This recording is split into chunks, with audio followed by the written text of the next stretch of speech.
Alright, somewhat unusually for me, I decided to do another video at night. I just got done testing the KahlesK318 at night. It's about 11:30 at night in Southern California. This is the same place where I do my videos. See how dark it is, although we're at, I think, ISO 6400. And here's the basic view that I get. So that's something on the valley over there, the mountains in the back are 20-some miles out. That right there, that's the church, 700 something yards out, that I normally, 60 something, that I normally look at. And a bunch of other things. Some really dark, some really bright. So when I test a scope for low light, I have a lot to look at. I'm gonna go try to find some illumination so you can see the actual scopes right there set up on a tripod over there. It's hard to resolve and it's dark. Let me fix the focus. There you go. So there's the actual tripod and we are alive. So I apologize in advance if I end up squinting a lot. I've got this bright LED light shining here. Try to make it as dim as possible. I hope you can still see me.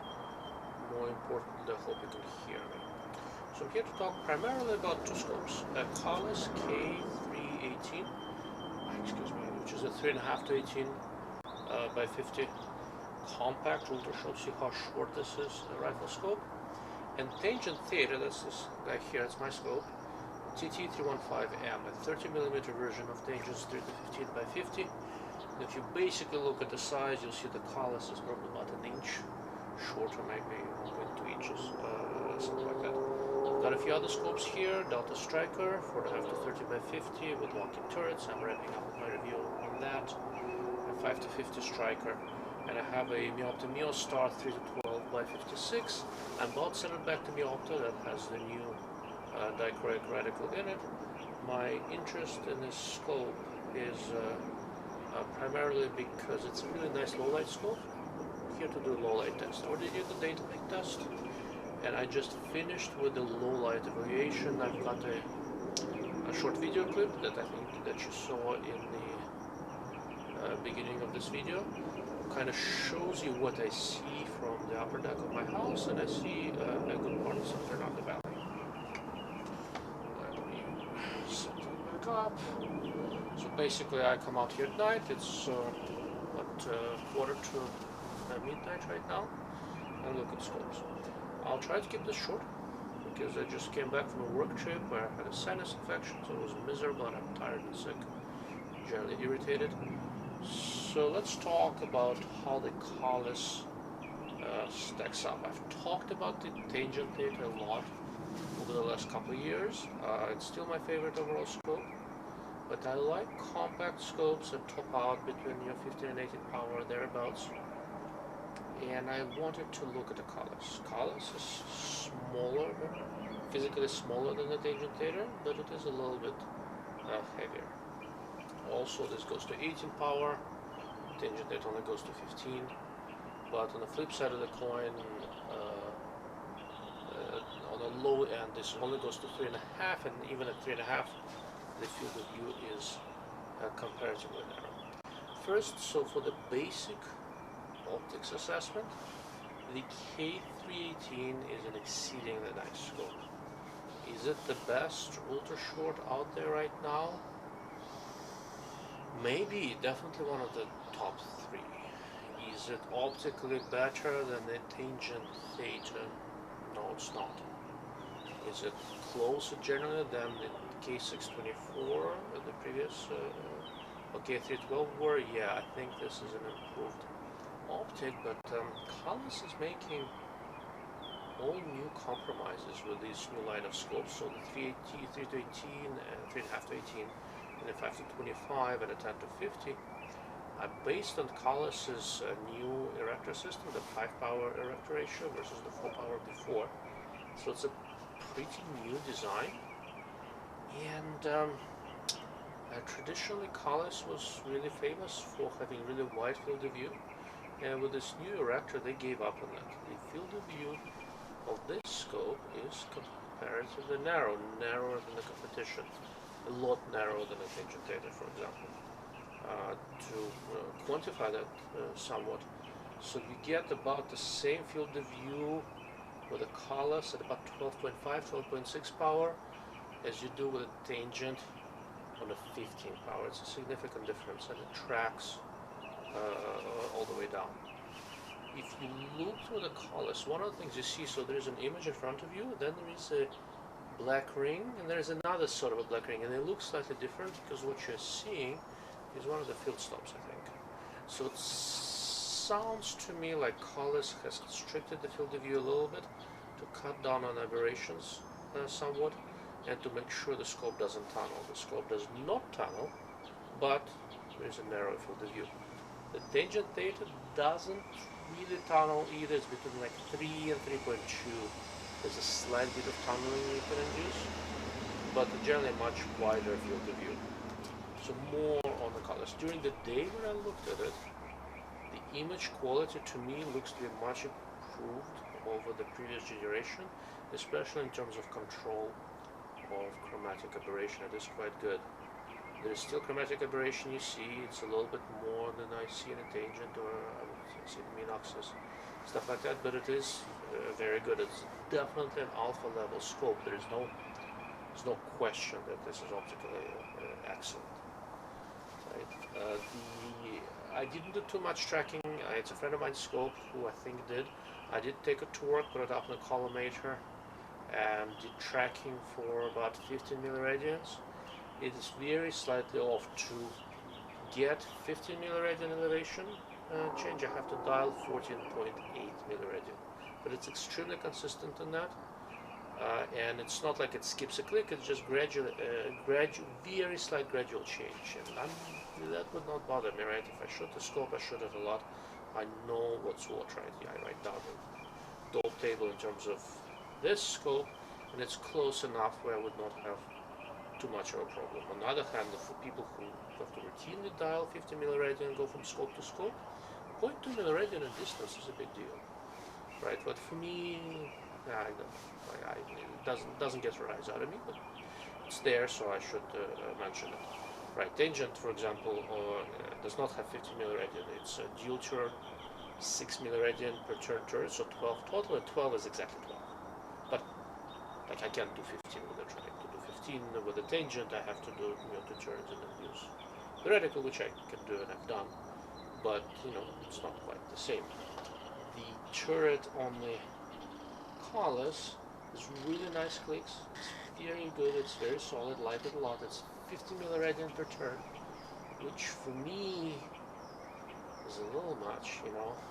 Like, it's nice clicks. These are absolutely among the top 3 turrets I've seen behind Tangent Theta. I haven't tried zero comp yet, so we'll see how those are. It's a really nice turret, but I probably would have preferred it if it was maybe 12 milliradian per turn, something like that. But I'm nitpicking. This is a nice turret. Parallax is right under the elevation turret. It is a little bit on the stiff side, but the adjustment is very slow, so dialing in parallax very precisely is not hugely difficult. That's the weakness, for example, the delta scope, where the parallax movement is a little bit quick. It's not too bad. I use this delta scope a lot. I've spent a year running this delta scope. It's a new brand for me. And ultimately, parallax setting is a little bit more finicky, but in practical terms, it hasn't caused me any problems. Tangent is somewhere in between. It's slower than the Kahles, faster than the Delta. It works really well for me.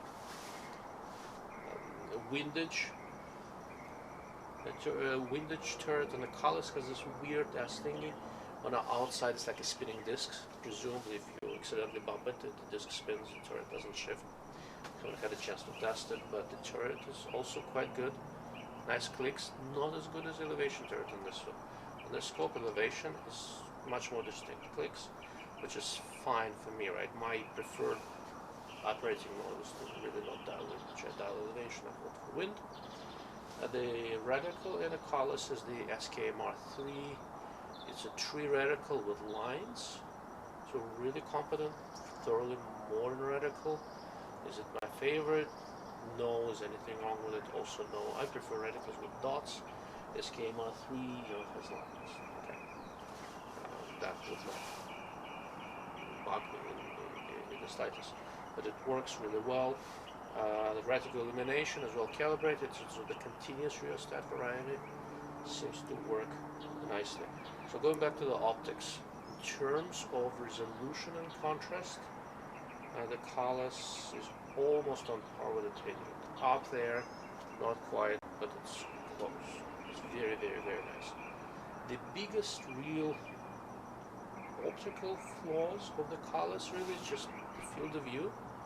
And the depth of field, when you look at it, is not as shallow as it was on the previous generation Kahles scopes, but it's still comparatively shallow. With the Tangent, I set parallax somewhere 300-400 yards, and I basically don't have to do anything else for the bulk of my shooting.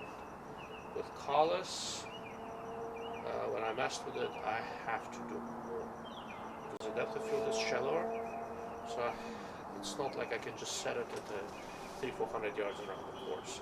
I have to adjust it, but it's not bad. It's it's well calibrated. Getting behind the scope in terms of eye relief flexibility, it's a nice and easy scope to get behind. Can't complain. I think it's really well worked out. Similar in terms of ease of getting behind on high magnifications. It is similar in ease to the Tangent Theta. I didn't have so I had them on the same gun. Went back and forth a couple of times. Tried to set up for weird shooting positions, sitting, prone, bench, standing, different versions of sitting position, leaning and stuff. It's not a difficult scope to get behind at all. At low magnification, still not difficult to get behind, but more difficult than a Tangent Theta, right? So I started digging into it. And what happened, so virtually all variable power scopes have a little bit of a effective entrance pupil constriction as you go to low power. And the way to check it, if you look at the exit pupil, as you lower the magnification, notice beyond certain magnification, the exit pupil does not get any bigger, right? So the Kahles reaches its maximum exit pupil at just above 5 power. So the low magnification exit pupil is right around 9, maybe 10 millimeters. It stays that way all the way down to 3.5. On a Tangent Theta, the exit pupil is close to 12.5, 13 millimeters, I think. At least that's roughly. I didn't measure it exactly, that's the way I approximated it. In practical terms, it's a lot more area. So on 3 power or low power, Tangent Theta was substantially easier to get behind. You snap it up and you see something.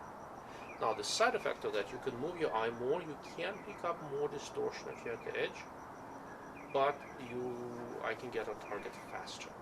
It's a function of the larger exit pupil on low power and significantly larger field of view equivalent power or on a low power. Is it a major knock against the Kahles? No. And partly because of how the scope is going to be used, not exactly going to be used for snap shooting. I'm sort of weird, so I look at this stuff. Is it important? Not so much. In low light, I really have no complaints. Tangent is slightly better owing primarily to the larger field of view, but aside from that, in terms of the control of stray light and flare and all that, the scopes are very similar to each other. Both absolutely alpha level performance.